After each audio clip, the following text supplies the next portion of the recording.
नमस्कार। आइए सबसे पहले बात कर लेता हूँ आपकी कनिष्ठा उंगली की।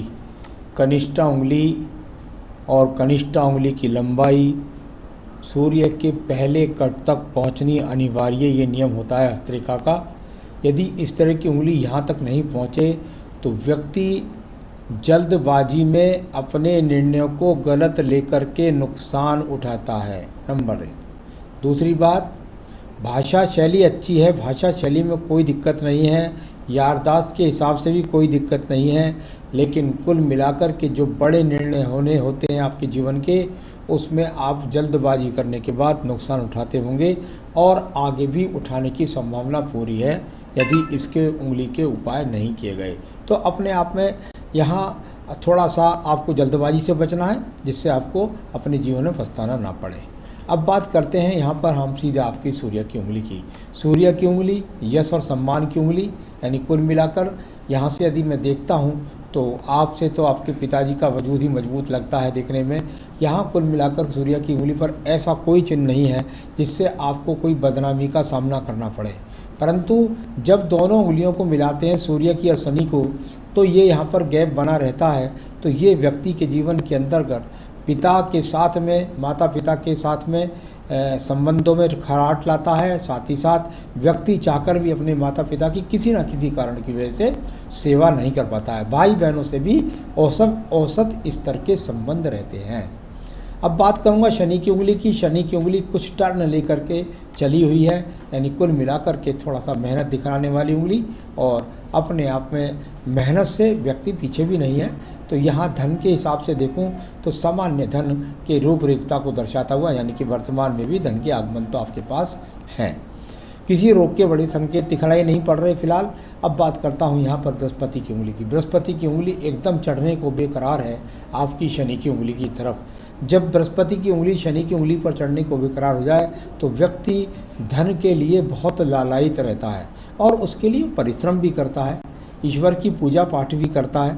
तो कुल मिलाकर के बृहस्पति की उंगली का शनि उंगली पर चढ़ जाना ये थोड़ा सा इस बात को भी दर्शाता है कि आपने अपनी बृहस्पति की, यानी अपने ज्ञान पर ताला लगा लिया है, ग्रहण लगा लिया है। तो उसको थोड़ा सा ध्यान रख के आगे को जो भी निर्णय लें वो सोच समझ करके लें। अब बात करता हूँ यहाँ पर मैं आपकी बुध पर्वत की। बुध पर्वत और बुध पर्वत पर 3 से 4 अगर स्वतंत्र रेखाएं नहीं होती हैं और एक दूसरे को काट करके चलती हैं तो ये अच्छे संकेत नहीं होते। यानी कुल मिलाकर ये पर्वत पर यदि स्वतंत्र रेखाएं खड़ी ना हो तो व्यक्ति के जीवन में जो संघर्ष है धन के लिए, साथ ही बुध पर्वत से रेखाएं उंगली के ऊपर चढ़ जाएं तो ये धन के आगमनों के अंदर ग्रहण जैसी स्थिति को दर्शाता है। यानी कि संघर्ष होता है, धन आता है और कोई ले जाता है, इस तरह की स्थिति कह सकते हैं। या धन आ तो रहा है लेकिन रुक नहीं रहा, तो ऐसी स्थितियां, परंतु संतान का सुख सहयोग यहाँ पर विराजमान है। अब बात करता हूँ यहाँ पर मैं आपकी सीधा आपकी सूर्य पर्वत की। सूर्य पर्वत और सूर्य पर्वत पर एक उल्टी मछली ऊपर की तरफ से बन गई है। यहाँ से जब उल्टी मछली बन जाती है तो इसका फल मैं आपको बता दूंगा। ये यश और सम्मान के लिए, यानी आप जितनी तेज़ी के साथ ऊपर चलते हैं उतनी तेज़ी के साथ जब मछली नीचे को देखने लगे तो जितनी ऊंचाइयों से ऐसा लगने लगता है कि यश और सम्मान प्राप्त हो रहा है, उतनी ही ऊंचाइयों से व्यक्ति अपने नीचे की तरफ भी गिर जाता है। इस प्रकार को दर्शाने वाला यहाँ पर रेखाओं का फल है। अब बात करता हूँ मैं आपके तीसरे पर्वत की, जिसको बोलते हैं धन का पर्व। धन का पर्व और बीच में एक सर्जरी चिन्ह, यानी कि यहाँ छोटा सा सर्जरी चिन्ह मानते हैं इसे। यहाँ पर वो जब इस तरह का चिन्ह बनता है तो व्यक्ति के जीवन के अंदर धन पर ग्रहण, ये धन का वो है स्थान, और इस पर इस चिन्ह का बन जाना, ये जो बीच में बन रहा है, यानी कि कुल मिलाकर के धन के आने से पहले धन के खर्च, यानी कुल मिलाकर धन आना और धन जाना का स्रोत बराबर लगा रहता है। अभी की बात कर रहा हूँ, ज़्यादा आगे तक की बात नहीं कर रहा। तो यहाँ बात करूँगा अब आपके बाद सीधे आपके बृहस्पति के पर्व की।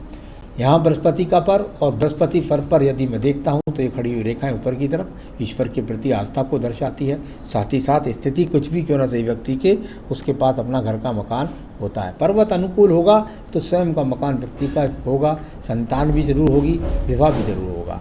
अब बात करूँगा हृदय रेखा की। हृदय रेखा कुछ मोटी होकर के चलने वाली हृदय रेखा और बृहस्पति पर्व को पहुंच रही है, यानी कि व्यक्ति के मन के अंदर ईमानदारी है, हॉनेस्टी है, इस प्रकार को दिखाने वाली यहाँ पर रेखाएं विराजमान हैं। देखिए, एक सवाल है आपका, आपने कहा क्या पार्टनरशिप से लाभ मिलेगा। यहाँ पे पार्टनरशिप के लिए बिल्कुल जो हृदयांगनी रेखाएं होती हैं, जो विवाह रेखाएं होती हैं, जो बृहस्पति पर्व होता है, उनको बहुत सारी रेखाओं के द्वारा, 3-4 रेखाओं के द्वारा हम जान पाते हैं कि आपको पार्टनरशिप से लाभ मिलेगा कि नहीं। यहाँ पर थोड़ी डबलिंग रेखा है इस जगह पर, तो ज़रूर जो भी व्यापार करें पार्टनरशिप से कोई नुकसान नहीं है, लेकिन जो भी व्यापार करें, पार्टनरशिप करें, उसके अंदर एग्रीमेंट ज़रूर करें। इस प्रकार को यहाँ पर, क्योंकि आपकी बुध का टावर, बुध की उंगली भी कुल मिलाकर बहुत छोटी है, तो आप भावावेश में या दयालु प्रकृति में या विश्वास के भरोसे ऐसा कोई काम ना करें जिसके कारण आपको नुकसान उठाना पड़े। तो ये आपके एक सवाल का जवाब भी मैंने आपको दे दिया है कि पार्टनरशिप में काम करें, कब तक रहेगा, कैसा रहेगा। आप कभी तक भी करें, लेकिन कृपया करके इस बात का आप जरूर ध्यान रखें। अब बात करते हैं इसके बाद में आपकी मंगल रेखाओं की। मंगल रेखा व्यक्ति के हाथ के अंदर बिल्कुल सुचारू रूप से बनी हुई है, यानी कुल मिलाकर आप में काम करने की प्रवृत्ति है, आप निठल्ली प्रवृत्ति के नहीं है। यहाँ पर रेखा यदि नहीं होती तो ऐसा व्यक्ति बैठ करके सपने देखता है। यहाँ सपने देखने वाली स्थिति कोई नहीं है। कुल मिलाकर के आप कार्य करने वाले व्यक्ति हैं और भाग दौड़ भी करते हैं और मेहनत भी करते हैं, क्योंकि अलग अलग स्थान तक इसका फल दिखाई देता है। बात करूँगा आपके द्वितीय पर्व की, जिसको बोलते हैं मुकदमों, झगड़ों, झंझटों के लिए जाने जाना, कोर्ट कचहरी के लिए जाने जाना वाला पर्वत द्वितीय पर्व मंगल। यहाँ पर ऐसी कोई भी रेखा दिखाई नहीं पड़ती जिससे मैं कह सकूँ कि किसी मुकदमे झंझट का आपको विशेष रूप से इस समय कोई डिप्रेशन है या कोई परेशानी है या सामना है। अब बात करूँगा इसके बाद में मैं आपकी बुद्धि रेखा की।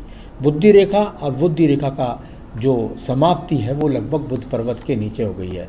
बुध पर्वत के नीचे जब व्यक्ति की बुद्धि रेखा का समाप्ति होती है, ये रेखा अच्छी है, दिमाग अच्छा है, सब कुछ इसमें ठीक है, कोई ऐसी बात नहीं है कि इसमें कोई ज़्यादा खराबी है। लेकिन जब इस प्रकार से ये राहु रेखाएं थोड़ी सी यहाँ काटती रहती हैं तो मानसिक पीड़ा के लिए ये जानी जाती हैं, यानी कि मानसिक पीड़ा यहाँ पर चलती हुई, यानी कि आपके जीवन में इन आयुओं के ऊपर आपको ज़्यादा टेंशन का सामना।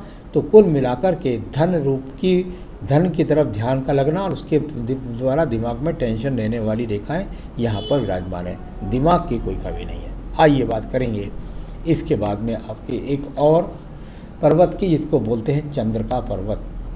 चंद्र पर्वत और उसका जहाँ पर अगर देखें तो यहाँ एक दूसरे को थोड़ी सी काटने वाली स्केची जैसी रेखाएं, ऐसा नहीं लगता कि कोई बहुत ज़्यादा इस समय वर्तमान में भागदौड़ है, लेकिन कुल मिलाकर के मानसिक टेंशन जैसी रेखाएं यहाँ पर मौजूद है, क्योंकि कोई भी ऐसी रेखा नहीं है जो सहयोगात्मक रूप से ऊपर की तरफ खड़ी है, जिससे मैं कह सकूँ आपको बहुत ज़्यादा है। हम मानसिक टेंशन, चंद्र पर्वत मानसिक चिंताओं के लिए या बहुत ज़्यादा यात्राओं के लिए, माता से प्रॉपर्टी मिलने के लिए, ऐसी चीज़ों के लिए जाना जाता है। तो वो चीज़ें यहाँ पर अनुकूलता से नहीं हैं। अब बात करता हूँ यहाँ पर मैं आपके व्यापारिक रेखाओं के बारे में।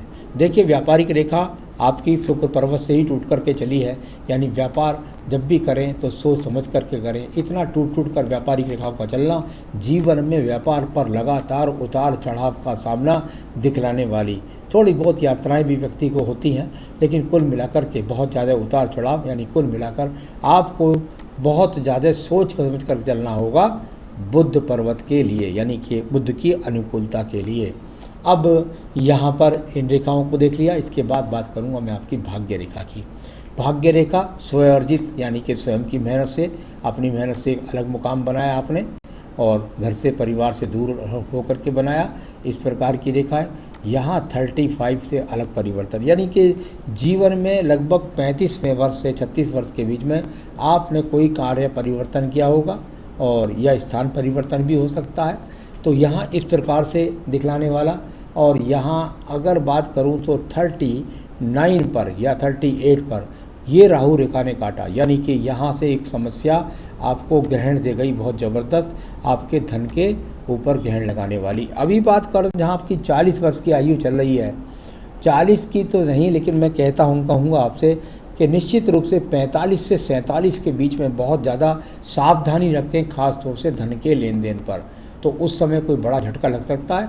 उस समय आपको ज़्यादा सावधानी रखनी है। सावधानी रखेंगे तो नुकसान ज़्यादा हो जाएगा। सावधानी अगर रखेंगे तो यहाँ रेखा ही यहाँ से गायब हो जाएगी। तो कुल मिलाकर इस प्रकार की यहाँ पर रेखा, इसके बाद लगभग 52 के 52 पर भी आपको ऐसा ही लगता है। लेकिन उस समय हो सकता है 52 में आप कोई मकान ले लें या ज़मीन ले लें या बच्चों का विवाह कर लें, उस चीज़ पर खर्च हो जाएगा, ऐसा लगता है। तो चलिए यहाँ पर आपके समय के बाद आने वाले समय कैसा, तो मैंने बताया आने वाले समय में कौन कौन से समय में आपको सावधानी रखनी है।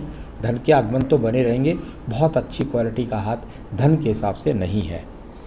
उधार गया पैसा कब वापस आएगा, इसके लिए मैं आपको उपचार बता दूंगा, जिससे आपका वह पैसा आपके हिसाब से लौटना शुरू हो जाएगा। तो वो उपचार कर लेंगे तो आपका पैसा लौटना शुरू हो जाएगा। तो वैसा पैसा आपका लगभग मैं समझता हूँ धीरे धीरे ही ज़्यादा लौट कर के आएगा और काफ़ी समय इसमें लगने वाला है। लेकिन अगर आप वो पूजा पाठ करेंगे जो मैं बताने वाला हूँ तो निश्चित रूप से आपका पैसा जल्दी लौट कर आएगा। बेटा बेटी की शादी या उनकी स्टडी के बारे में पूछना चाहते हैं तो उनकी जन्म पत्री कृपया करके दिखलाइए। उनकी जन्म पत्री से ही बता सकते हैं कि ये पढ़ेंगे लिखेंगे, क्या करेंगे, क्या नहीं बनेंगे, या कैसा इनका जीवन रहेगा, तो उनकी जन्म पत्री से पता लगता है। अब बात करिए आपने बुढ़ापा कैसा, तो चलिए बुढ़ापे कैसे के लिए मैंने बताया था। सबसे पहले मैंने देखी थी आपकी भाग्य रेखा ऊपर की तरफ। जहाँ मैंने आपकी भाग्य रेखा देखी थी सबसे ऊपर, तो वहाँ पर जाकर के अब मुझे अभी जो वर्तमान में स्थिति है उसमें सामान्य, जो ऐसी आपकी स्थिति वर्तमान में चल रही है ऐसी ही स्थिति लगभग धन के हिसाब से है। तो ये तो धन के हिसाब से हो गई आपकी स्थिति।